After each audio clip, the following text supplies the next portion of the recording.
En este momento, como lo habíamos anunciado, ya se encuentra con nosotros Virgilio Hernández, ex asambleísta por el movimiento Alianza País, para conocer sus reacciones. Virgilio, muchísimas gracias. Bueno, yo lo entrevistaba hace poco y lo veía muy optimista con los resultados, ¿no? Ya están prácticamente los resultados dados, 7-3 prácticamente en las 7 preguntas. ¿Qué opinas sobre eso? Bueno, muy buenas noches, un gusto. En primer lugar, agradecerle efectivamente al pueblo ecuatoriano por esos resultados. Agradecer a regiones como Manabí, como muchos de los sectores populares de nuestras ciudades. Agradecer a nuestros migrantes en Europa, en donde triunfó el no, fundamentalmente en las preguntas 2, 4, 6. Creo que hay que centrar el análisis y diferenciar. Nosotros hicimos un pronunciamiento muy claro en preguntas como la 2, como la pregunta 3 y la pregunta 6.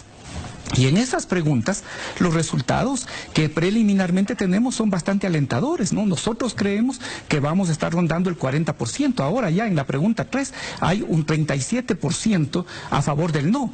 Y hay que decir que estos resultados, además, es de estar bordeando entre el 35 y el 40% en la pregunta 2, en la 3 y en la 6, lo hemos conseguido a pesar de ser la campaña más desigual que ha existido en la historia. ¿En qué sentido ha sido desigual?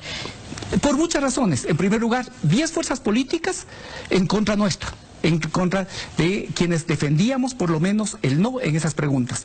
Luego, organizaciones sociales que se inscribieron por el sí, mientras que incluso existieron organizaciones que se inscribieron por el no, pero con el único objetivo de restar recursos a quienes sí impulsábamos el no.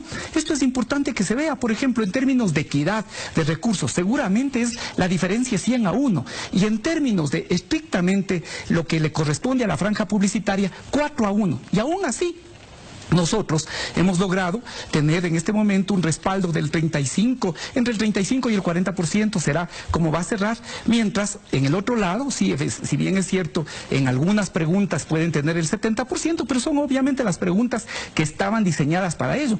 Pero en estas preguntas medulares el apoyo es entre el 62 y 63%, de tal manera que es un triunfo, y por eso nosotros le agradecemos al pueblo ecuatoriano. Obviamente, no decimos que esto solo es del triunfo de la Revolución Ciudadana, ni solo de lo que llaman el correísmo despectivamente. No, este es un triunfo de todos los sectores progresistas, de todos los sectores democráticos, de los sectores que efectivamente quieren la institucionalización del Estado, de los sectores que efectivamente buscan que podamos luchar como sociedad contra la corrupción, pero al mismo tiempo respetando el debido proceso. Pero parece ser un discurso armado, si me permite. Es decir, ustedes aunque pierden, ganan. Usted representa un sector, una corriente política que ganó 8 elecciones en el país y esta la pierden. La pierden en términos de lo que usted ha dicho. Es decir, que el presidente Rafael Correa representaba la única tendencia en contrario de la propuesta del sí. ¿Qué lectura hacen de esto?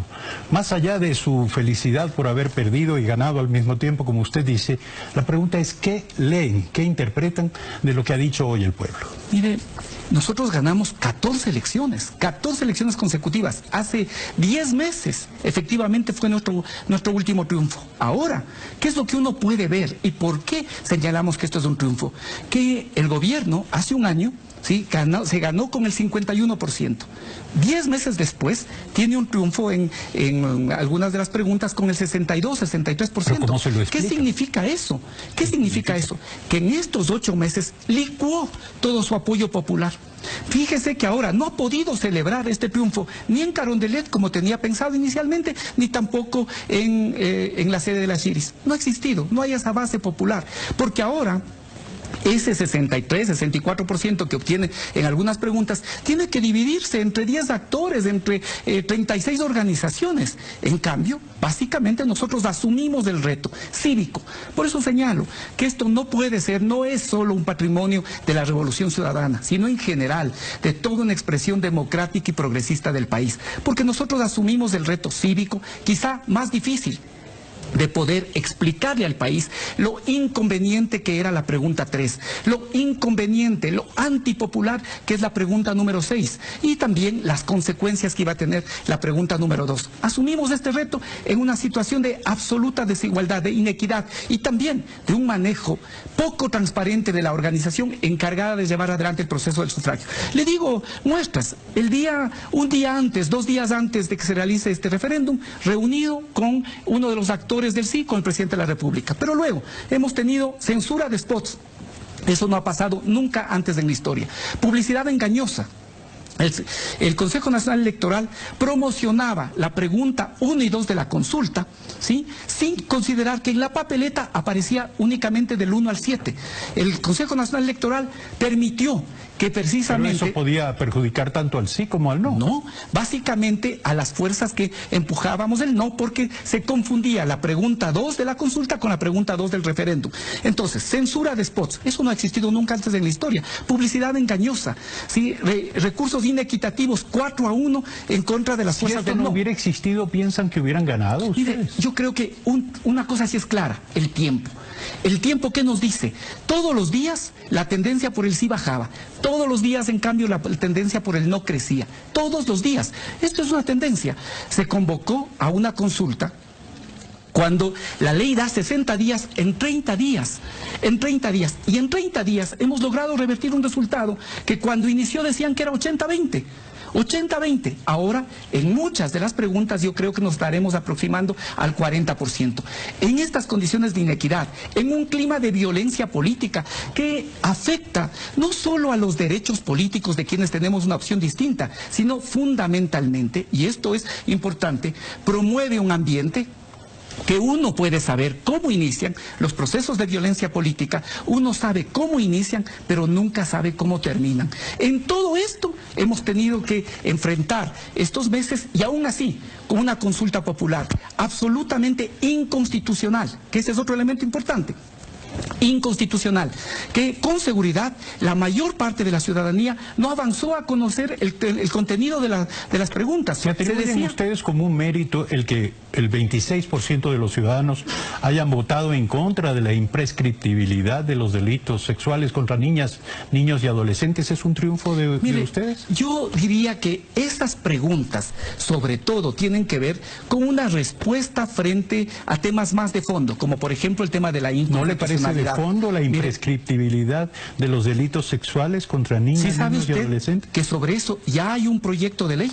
¿Sabe usted que en las preguntas 1, 4, 5, 7, el gobierno no ha ganado, el gobierno ha perdido tiempo? ¿Por qué? Porque son temas que ya estaban para tratamiento, por ejemplo, en la Asamblea. La pregunta 5, que tiene que ver con la minería metálica, la pregunta del Yasuní, ¿sí? ¿Por qué no lo ha hecho por decreto? Ojalá ya con estos resultados el gobierno... Por la misma razón que las corridas de toros se les consultaron a los permítame, yo sí creo que hay una diferencia fundamental. ¿Qué es lo que tiene que servir? ¿Para qué tienen que servir las consultas populares? Para poder discernir aquellos temas que no hay consenso entre los ecuatorianos, con temas que culturalmente pueden ser complejos, como el de la corrida de toros. Obviamente que el tema de la corrida de toros divide a los ecuatorianos, divide a los quiteños. Obviamente. Eso era pertinente. Es un tema importante. ¿Por qué? Porque tiene que ver con la cultura política. Y los temas que tienen que ver con la cultura política se transforman más lentamente. Por eso hace falta a veces cambios en el régimen jurídico para poder ir modificando la cultura política. Yo creo que en pleno siglo XXI, reivindicar todo lo que significa el maltrato, la cultura del maltrato como espectáculo público es decadente.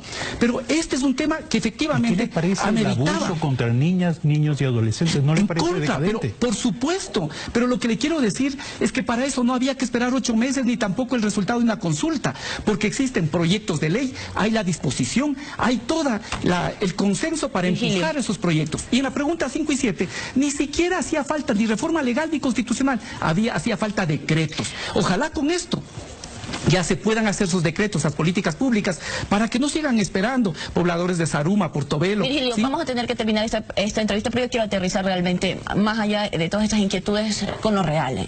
Ganó el sí en esta consulta popular. ¿No se le ha dicho ya no, tal vez a estos 10 años de gestión, envueltos también de muchos temas de corrupción?